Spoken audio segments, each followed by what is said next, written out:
예수님께서 이 땅을 떠나시기 전에 제자들에게 너희는 내가 하는 일을 할 것이요 이보다 더 위대한 일도 할 것이다 하고 말씀을 하셨습니다. 그러므로 지상에 있는 예수님의 제자들 그리고 지상에 있는 하나님의 교회는 예수 그리스도께서 행하신 일들을 받아 영광스럽게 감당해야 하며 또한 주님께서 약속하신 대로 더 위대하게 이 일들을 감당해야 합니다.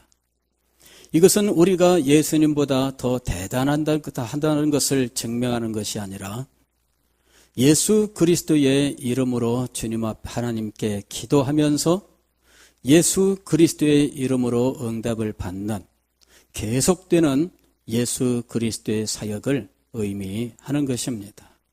즉 예수님께서는 지상에 계시면서 하나님의 뜻을 다 이루셨고 승천하신 이후에는 교회를 통해서 더 크고 놀라운 일을 이 땅에 이루시기를 원하셨던 것입니다.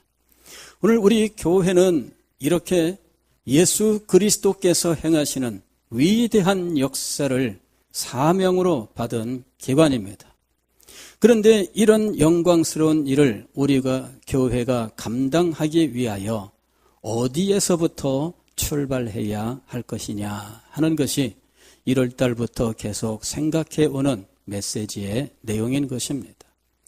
우리는 이 일이 교회의 각 기관이 아니라 1차적으로는 우리의 가정이 출발점이 되어야 한다 하는 사실을 함께 생각을 했습니다. 태초에 하나님께서 천지 만물을 창조하시고 남자와 여자를 창조하셔서 한 가정을 이루게 하시고 이 가정을 통해서 하나님은 영광스러운 일을 이 땅에 이루도록 하셨습니다. 하나님은 생육하고 번성하여 땅에 충만하라고 하시면서 땅을 정복하고 또한 이곳에 있는 모든 생물들을 다스리라고 말씀하셨습니다. 이 일은 남자나 여자나 혼자 하는 일이 아니라 함께 감당하는 일입니다. 남자는 남자대로 고유한 어떤 특성들이 더 강하게 발휘되고 여자는 여자대로 여성의 특징들이 더 강하게 발휘되는데 둘 다 동일한 인간이지만 그러나 둘 사이에는 서로 보완적인 특징들이 있어서 하나님께서 주신 이 사명을 잘 감당할 수 있게 되었던 것입니다. 한 가정을 통해서 하나님께서는 영광 받으시기를 원하셨고 이 가정을 통해서 하나님의 나라가 온 땅에 충만하게 되기를 원하셨습니다. 그러므로 가정이 하나님의 작은 교회가 되고 하나님의 나라가 되는 것이 합당한 것입니다. 그런데 오늘 우리는 이 가정이 하나님의 나라로서 작은 교회로서 그 역할을 제대로 감당하지 못하는 현실을 목격하고 있습니다. 이번 주 우리 교단 신문인 기독신문에 기획기사가 났는데 교회 교육에 대한 기획기사가 났습니다. 그런데 교회 교육의 문제에 대해서 이렇게 진단을 하고 있습니다. 우리 한국 교회가 그동안 주일학교 교육을 통해서 크게 발전해 온 것은 사실인데 사회가 발전하고 교회가 점점 대형화되어 가면서 주일학교 교육이 세대 간의 단절을 가져오는 문제를 갖게 되었다라는 것입니다. 주일학교 교육을 통해서 교회가 성장을 했습니다. 주일학교 교육을 통해서 많은 사람들이 예수 그리스도를 만났고 복음을 배웠고 성경을 배우고 하나님의 사람으로 양육을 받고 오늘 우리 교회의 중추적인 인물들이 되었습니다. 그러나 이제 와서는 이 주일학교 교육의 문제점이 나타나기 시작을 했는데 그것은 각 세대 간의 단절 교육의 결과라고 하는 것이죠. 즉 교회가 커지면 커질수록 주일학교는 점점 세분화되어 갑니다. 이 영아부, 유아부, 유치부, 1학년, 2학년, 3학년, 4학년, 5학년, 6학년, 중1, 중2, 중3 대형교회는 부서가 얼마나 많은지 모릅니다. 우리만 해도 주일학교는 4개의 부서를 이루고 있습니다.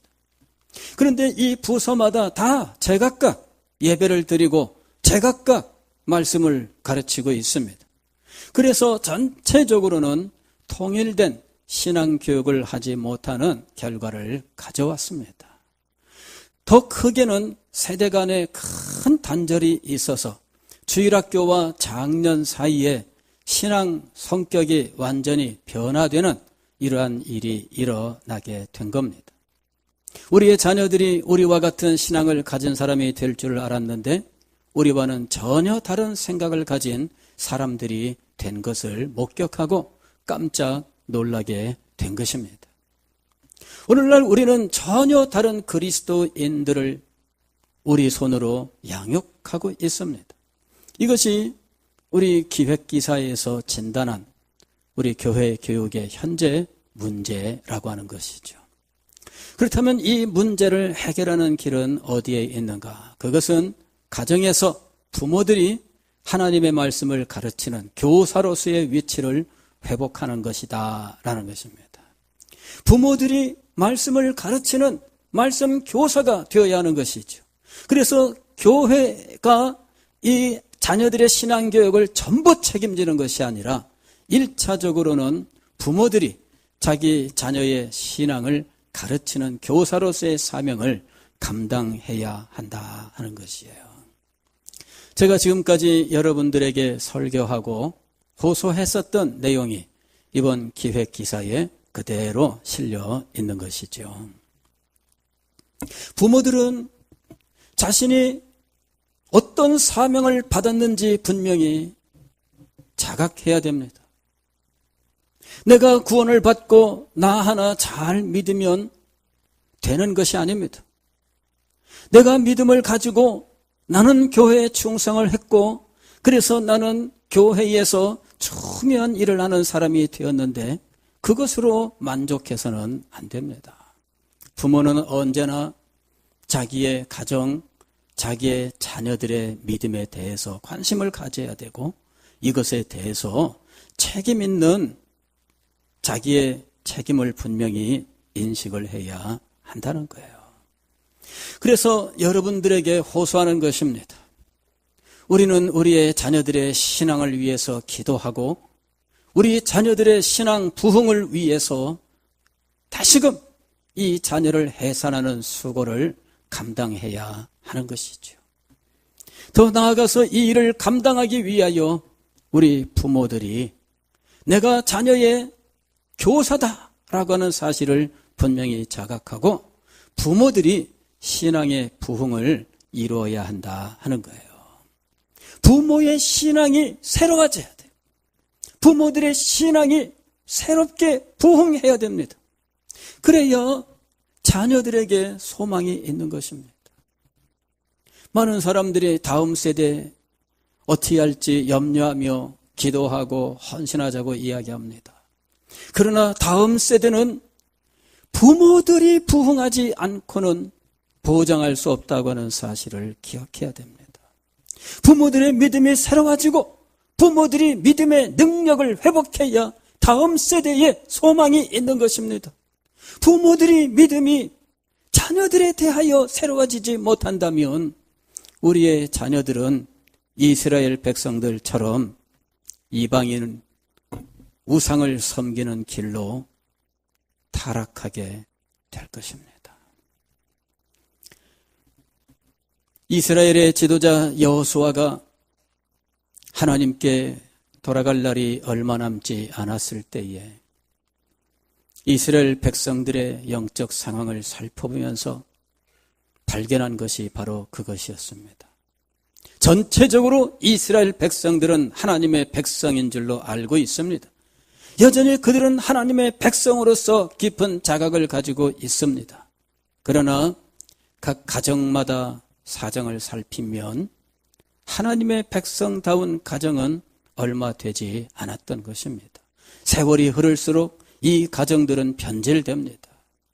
가정의 변질은 어디에서 시작되는 것일까요? 부모들에게서부터 시작되는 겁니다. 부모들이 자기 자녀들에 대하여 이 책임을 통감하고 이 책임을 감당하기 위해서 자기의 모든 힘을 기울여야 할 터인데 부모들이 너무 바빠요. 그래서 여호수아 시절에 아버지들은 가나안 정복 전쟁에 바빴어요. 오늘날 부모들은 점점 더 바쁜 시대가 되었습니다. 맞벌이하는 시대가 되었고 이래서 아이를 어디다 맡기나 이게 고민인 시대가 되었어요. 아이가 잘 때 집에서 나가고 아이가 잘 때 집에 돌아옵니다. 이러는 엄마 아빠들이 많은 시대가 되었어요. 자, 이런 시대에 이 아이들이 정말 믿음으로 제대로 자랄 수 있을까? 오늘 우리는 부모들의 신앙이 회복되어야 하는 절실한 시점에 와 있는 것입니다. 내 속에 있는 이 믿음이 사라진 건 아닙니다. 내가 예수님을 사랑하고 충성해야 된다는 이 사실을 내가 잊은 것은 아닙니다. 그러나 우리의 자녀들은 우리의 기도 속에서 애통의 제목이 되어 있지 기쁨의 제목이 되어 있지 않다는 것이 이게 우리의 문제예요. 하나님의 약속은 부모와 자녀와 그 후손들을 모두 포함하고 있습니다. 오늘 우리가 읽은 성경 말씀을 보면 이렇게 되어 있습니다. 여호와께서 이르시되 내가 그들과 세운 나의 언약이 이러하니 곧 내 위에 있는 나의 영과 내 입에 둔 나의 말이 이제부터 영원하도록 내 입에서와 내 후손의 입에서와 내 후손의 후손의 입에서 떠나지 아니하리라. 이사야서 이 본문의 말씀은 이스라엘의 부흥을 약속하는 말씀입니다. 이사야 시대는 남쪽 유다 왕국이 크게 번창한 시대였는데 그 시대에 하나님께서는 이사야 선지자에게 그들의 신앙의 형식에 대해서 마음이 없고 형식만 남아있는 그 신앙에 대해서 책망을 하셨고 이 신앙이 변화되지 않는다면 그들은 반드시 이방 민족에게 점령을 당하고 포로로 붙잡혀 갈 것이라는 메시지를 선포하게 하셨습니다. 그리고 그들은 그곳에서 온갖 수치를 당하고 온갖 괴로움과 고통을 당하게 될 것입니다. 그러나 하나님께서는 이 백성을 버려두지 아니하시고 그들을 다시 회복시키신다고 약속을 하셨는데 그 약속이 오늘 우리가 읽은 성경 말씀이에요. 이것은 회복의 약속이었습니다. 이사야서 59장은 범죄와 회개와 회복이라고 하는 주제를 담고 있습니다. 1절부터 8절까지는 이스라엘의 범죄에 대한 말씀입니다. 여호와의 손이 짧아 구원하지 못하심도 아니요 귀가 둔하여 듣지 못하심도 아니라 오직 너희 죄악이 너희와 너희 하나님 사이를 갈라놓았고 너희 죄가 그의 얼굴을 가리어서 너희에게서 듣지 않으시게 함이니라. 그들의 죄악이 하나님과 그들 사이를 갈라놓았습니다. 그래서 하나님께서는 그들의 기도를 듣지 않으셨습니다. 그들은 하나님의 언약의 백성이었습니다. 그들은 하나님의 백성이고 하나님은 그들의 하나님이셨습니다. 그들은 거룩한 나라요 왕같은 제사장들이었습니다. 그러나 하나님께서는 그들의 기도를 듣지 않으셨습니다. 이유는 그들의 범죄로 말미암아 하나님과 맺은 언약을 깨뜨렸기 때문입니다. 하나님의 심판을 받은 이스라엘 백성들이 그제서야 하나님 앞에 울며 회개하게 되었는데, 이것이 8절로 9절로 15절 상반절의 말씀이에요. 12절을 보면은 핵심적으로 이렇게 이야기합니다. 이는 우리의 허물이 주의 앞에 심히 많으며 우리의 죄가 우리를 쳐서 증언하오니 이는 우리의 허물이 우리와 함께 있음이니라. 우리의 죄악을 우리가 아나이다. 현실의 비참함, 하나님의 백성으로서 영광을 누리기보다는 수치와 모욕과 멸시와 천대를 받는 이 현실을 놓고 이스라엘 백성들이 비로소 자신의 잘못을 깨달아 하나님 앞에 회개하였는데, 하나님께서는 이 회개하는 자기 백성들을 새롭게 회복시켜 주신다는 말씀입니다. 여호와의 말씀이니라. 구속자가 시온에 임하며 야곱의 자손 가운데에서 죄가를 떠나는 자에게 임하리라. 여호와께서 이르시되 내가 그들과 세운 나의 언약이 이러하니 곧 내 위에 있는 나의 영과 내 입에 둔 나의 말이 이제부터 영원하도록 내 입에서와 내 후손의 입에서와 내 후손의 후손의 입에서 떠나지 아니하리라.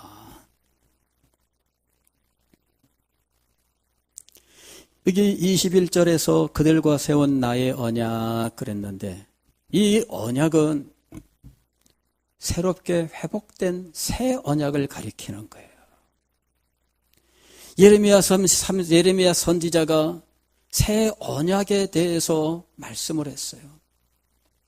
말세에 하나님께서 새 언약을 주시는데 이 언약은 돌비에 세우지 아니하고 그들의 마음에 새기겠다 하고 말씀하셔요.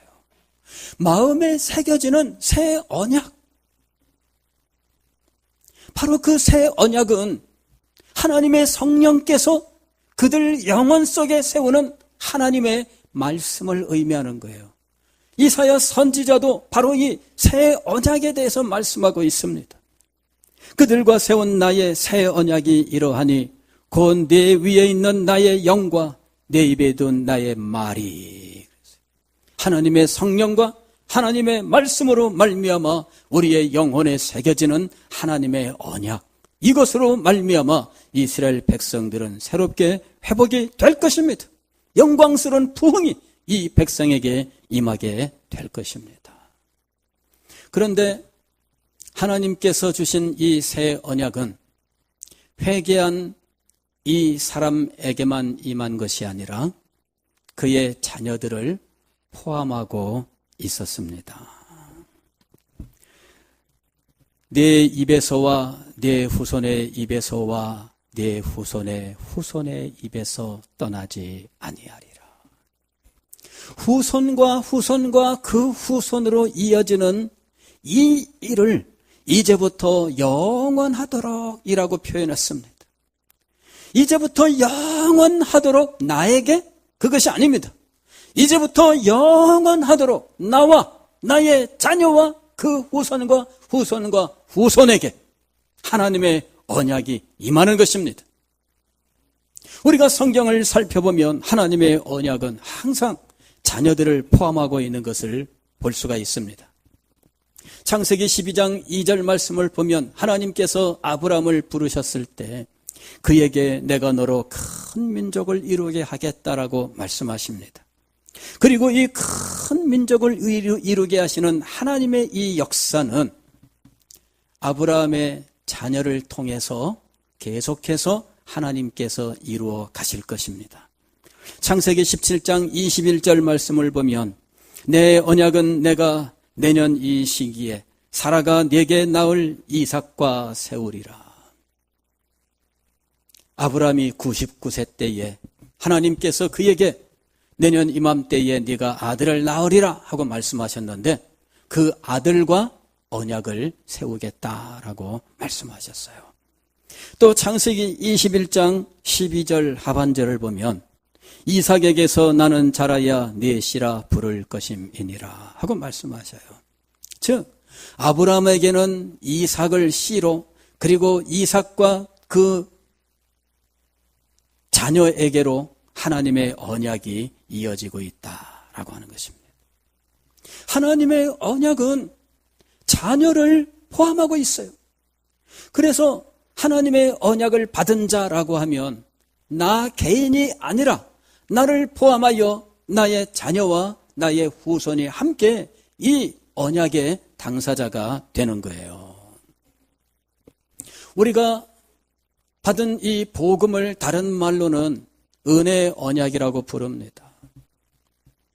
은혜의 언약이라고 하는 것은 우리가 받은 이 복음을 설명하는 또 다른 말이에요. 즉, 우리가 구원을 받게 된 것은 우리가 사랑스럽게 생겼기 때문이 아닙니다. 하나님께서 언약하셨기 때문이에요. 바로 이것이 하나님의 은혜를 우리에게 말씀하는 겁니다. 너는 잘생겼구나, 그러니까 구원하겠다? 아닙니다.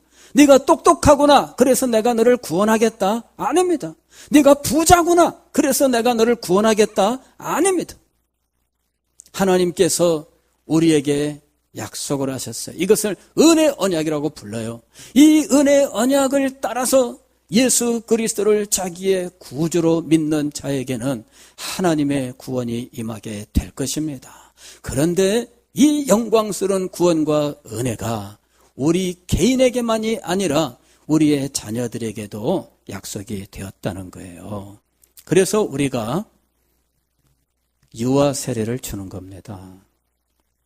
유아 세례는 은혜의 언약을 따라서 언약의 자손에게 하나님의 이 구원을 가르치고 하나님의 이 은혜의 언약을 신실하게 가르쳐서 언약의 백성이 되게 하겠다는 이 서약을 따라서 주어지는 거예요. 이는 그 자녀들을 포괄하고 그 자녀의 자녀를 포괄하는 이 언약의 특성 때문인 것입니다. 그래서 이스라엘은 아브라함의 후손으로서 언약의 백성이 되었던 것이고, 그리고 이스라엘 백성들은 자기의 후손을 언약의 백성이라고 말할 수가 있었던 겁니다. 바로 이렇게 언약이 그 백성을 포함하고 있기 때문에, 그래서 그 자녀를 언약의 자손이라고 부를 수 있기 때문에 부모는 당연히 그 자녀에게 하나님의 말씀을 가르쳐야 하는 거예요.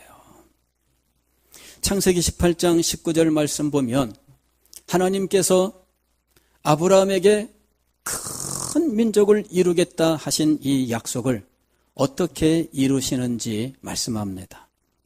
내가 그로 그 자식과 권속에게 명하여 여호와의 도를 지켜 의와 공도를 행하게 하려고 그를 택하였나니 이는 나 여호와가 아브라함에게 대하여 말한 일을 이루려 함이니라.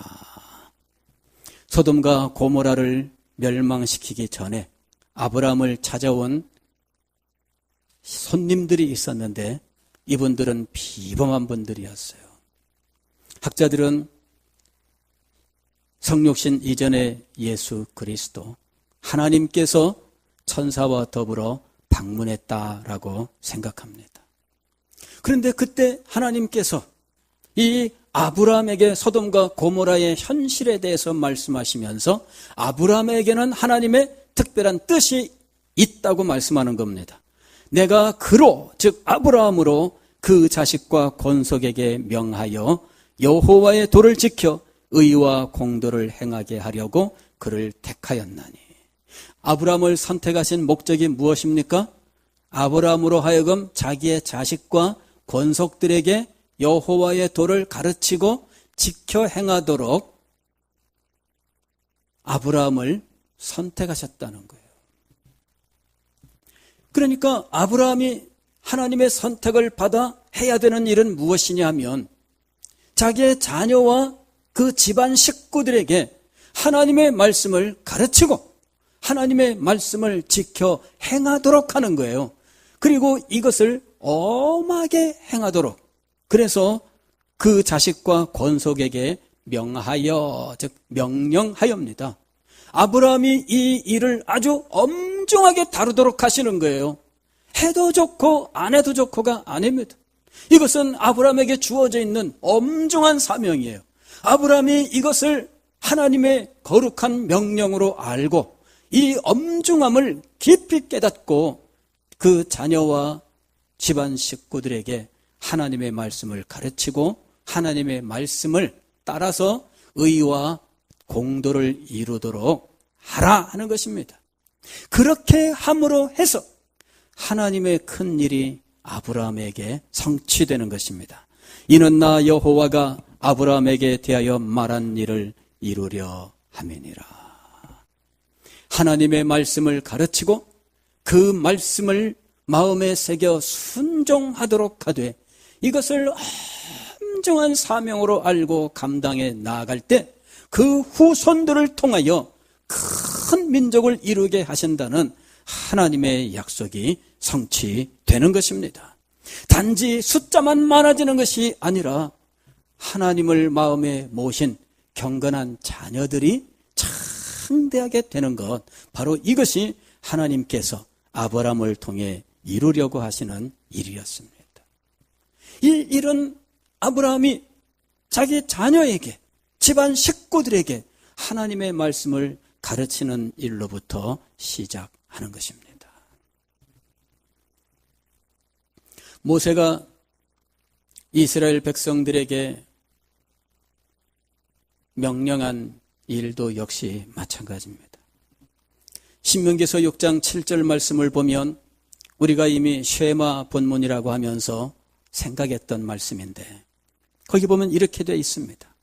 내 자녀에게 부지런히 가르치며 집에 앉았을 때든지 길을 갈 때든지 누워있을 때든지 일어날 때든지 이 말씀을 강론할 것이며. 이스라엘 백성들이 하나님의 백성으로 거룩한 사명을 받고 하나님의 특별한 사랑과 은혜를 입어 하나님의 백성이 되었는데 그들에게 주신 사명은 자녀에게 하나님의 말씀을 부지런히 가르치고 어디서든지 가르치고 언제든지 가르치라 하는 것이었어요. 그렇게 함으로 이 백성들은 신실한 하나님의 나라를 이 땅에 이루게 될 것입니다. 그리고 이 백성이 온 땅에 창대하게 될 것입니다. 단지 그냥 생명을 가진 어떤 개체들만 늘어가는 것, 즉 사람 숫자만 늘어가는 것을 의미하는 것이 아니에요. 이 사람들 속에 무엇이 있어야 돼요? 믿음이 있어야 돼요. 이 사람들 속에 우리 하나님께 대한 사랑이 있어야 돼요. 하나님을 경외하는 마음이 있어야 돼요. 예수 그리스도의 십자가가 그 마음속에 살아 있어야 됩니다. 우리 주님을 의지하고 주님을 사랑하고 주님을 찬양하면서 살아가야 돼요. 이런 사람들, 이런 자녀들이 창대하게 되어야 하는 거예요.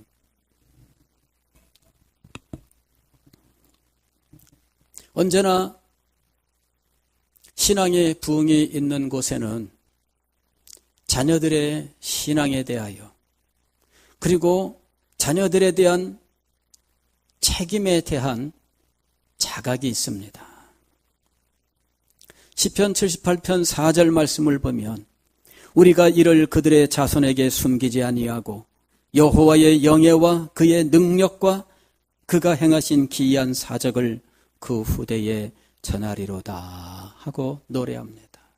우리가 이를 그들의 자손에게 숨기지 아니하고, 이럴 때 여기서 말하는 이것은 무엇이냐면은 앞절에서 말씀하고 있는 것인데 조상들이 그들에게 전해준 하나님의 말씀이에요. 조상들이 그들에게 전해준 하나님의 말씀을 숨기지 아니하고, 누구에게 숨기지 않아요? 그들의 자손들에게 숨기지 아니하고. 여러분이 집에서 자녀들에게 하나님의 말씀을 가르치지 않는 것은 하나님의 말씀을 숨기는 일이에요.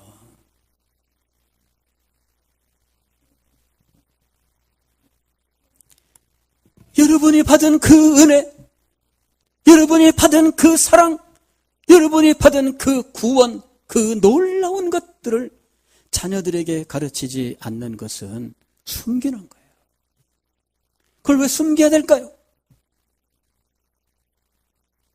여러분이 주님께 받은 사명, 그 거룩한 일들을 자녀들에게 전하지 못하는 것은 무슨 이유입니까?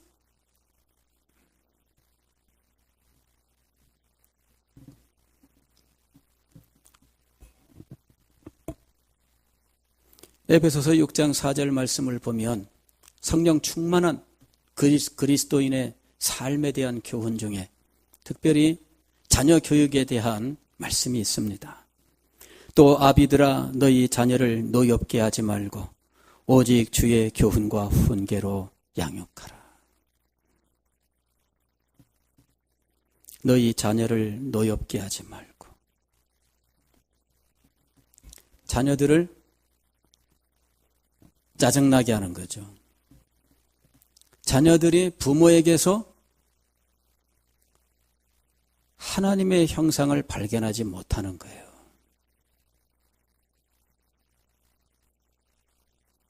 너희 자녀를 노엽게 하지 말고. 부모가 하나님의 사람으로 바르게 서야 돼요. 애를 낳았기 때문에 부모다? 얼마나 무책임한 말입니까?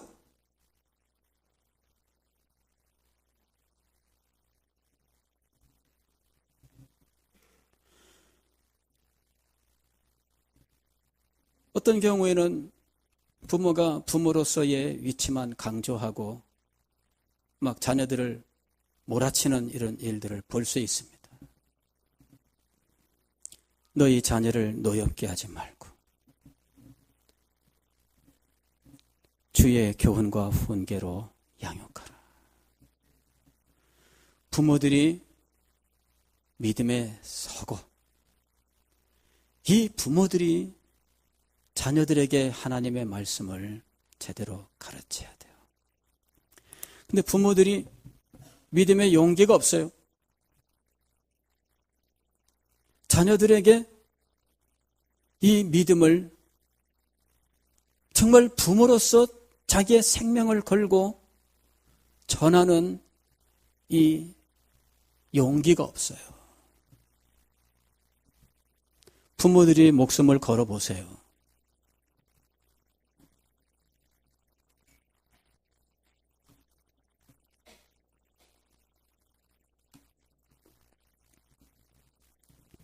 우리가 믿는 믿음이 참이라면, 우리가 믿는 하나님이 참 하나님이라면, 하나님의 약속이 진리라면, 여러분의 자녀들은 어떻게 될까요? 이게 심각한 거예요. 우리가 믿는 것이 진리가 아니고 단지 우리의 마음을 위로해주는, 잠시 우리의 마음을 진정시켜주는 어떤 알약과 같은 것이라고 생각한다면 우리는 자녀들에게 그런 심각한 마음을 가질 필요 없습니다. 자녀는 또 다른 곳에서 마음의 위로를 얻을 것이에요. 우리가 하나님을 믿는 데서 위로를 얻는 것처럼 위로를 얻을 수 있는 수단은 세상에 다양하게 널려 있잖아요. 그런데 우리의 믿음이 단지 우리의 마음을 위로하는 것이 아니라 이것이 생명이고 이것이 영원한 우리의 존재와 직결되어 있다는 사실이 참이라면 버려둘 수 없는 거예요.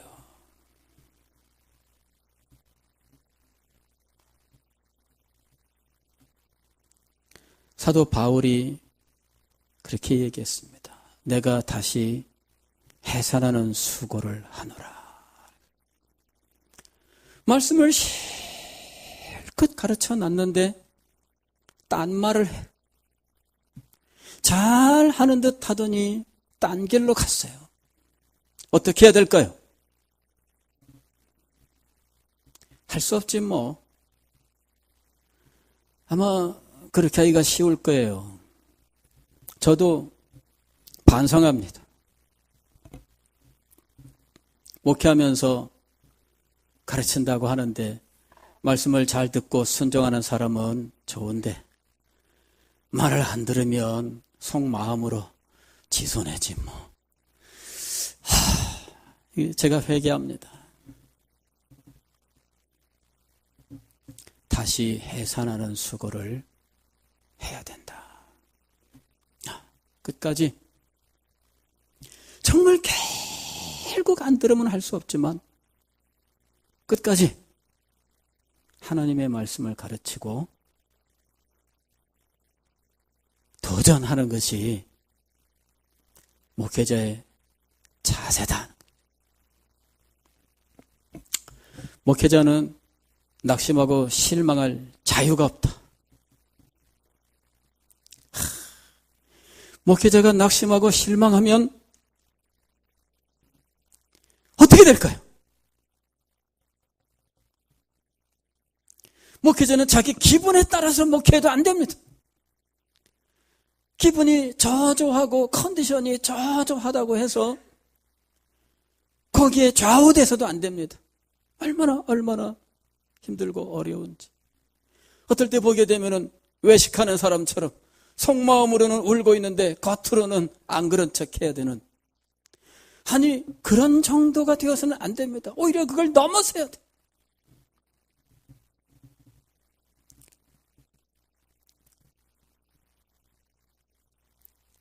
주님 앞에 기도를 드렸어요. 주님께서는 기쁨의 하나님이신 줄을 믿습니다. 주님께서 항상 기뻐하라 명령하신 것은 내 기분에 따라 살지 말라고 하시는 명령이신 줄 믿습니다. 내 기분에 따라 사역하지 말라는 말씀이신 줄을 믿습니다. 교회를 할 때에도 마찬가지잖아요. 우리는 자기 기분에 따라서 교회 생활을 하는 경우들이 대부분이에요. 기분 나쁘면 교회 와서도 기분 나쁘다는 표를 내고 다닙니다.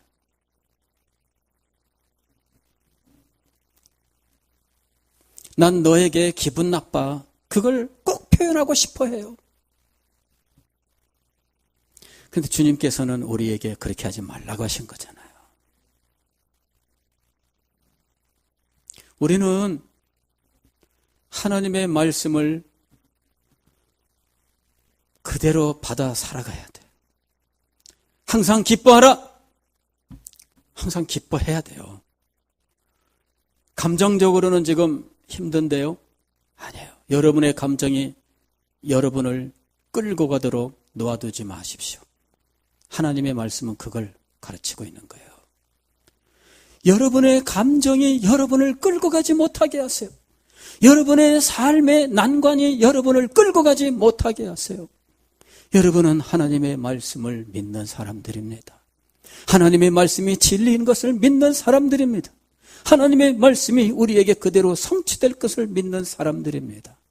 아울러서 하나님의 말씀은 우리의 자녀들에게도 그대로 성취되어야 할 진리인 것입니다. 우리의 자손도 하나님의 자녀이며 우리의 자손도 하나님의 백성입니다. 우리의 자녀도 하나님께서 이 땅에서 영광스러운 사명을 감당하는 사명자로 부르신 사람들입니다. 우리의 자녀들도 이 땅에서 세상에 대하여 복의 근원이 되기 위하여 특별하게 부름을 받은 하나님의 사람들입니다. 우리는 이 자녀들이 이렇게 하나님의 사명을 받은 거룩한 주님의 백성이요 사명자로서 살 수 있도록 우리가 부모로서 책임을 지고 이 사명을 바르게 감당해야 할 것입니다.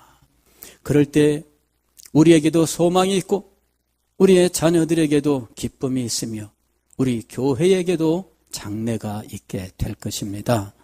저는 다음 세대가 어떻게 복을 받을 것인가, 주일학교 교사들을 막 소위 말하면 다구치고 교사들이 잘해야 된다. 그런 것이 일리는 있지만 근본적인 것은 아니다 라고 하는 사실을 발견한 거예요. 부모들이 서야 돼요.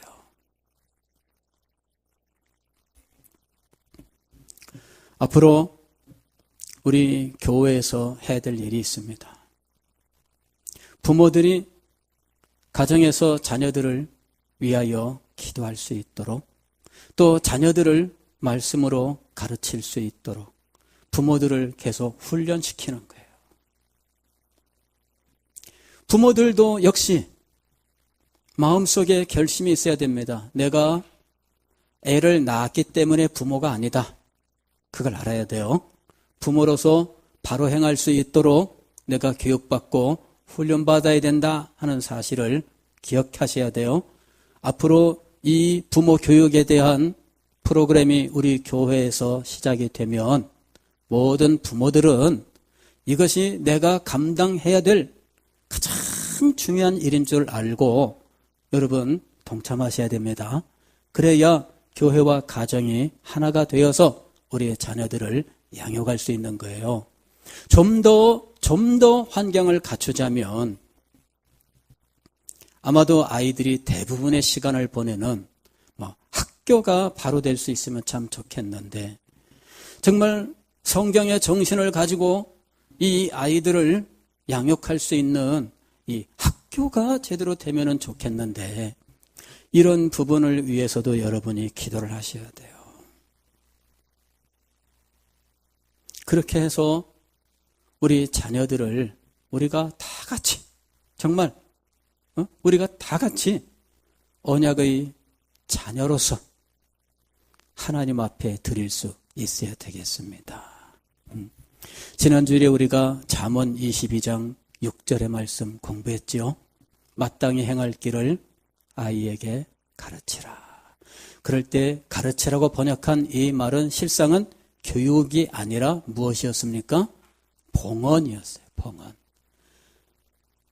하나님의 말에 말씀과 도로 너희의 아이를 하나님께 어떻게 하라고요? 봉헌하라는 것이었어요. 우리의 자녀들이 언약의 자손으로 하나님 앞에 봉헌되기까지 다시 해산하는 수고를 감당하는 부모들이 되시기를, 그리고 이 영광스러운 신앙의 부흥이 각 가정에 일어나게 되시기를 주의 이름으로 축원합니다. 기도하겠습니다.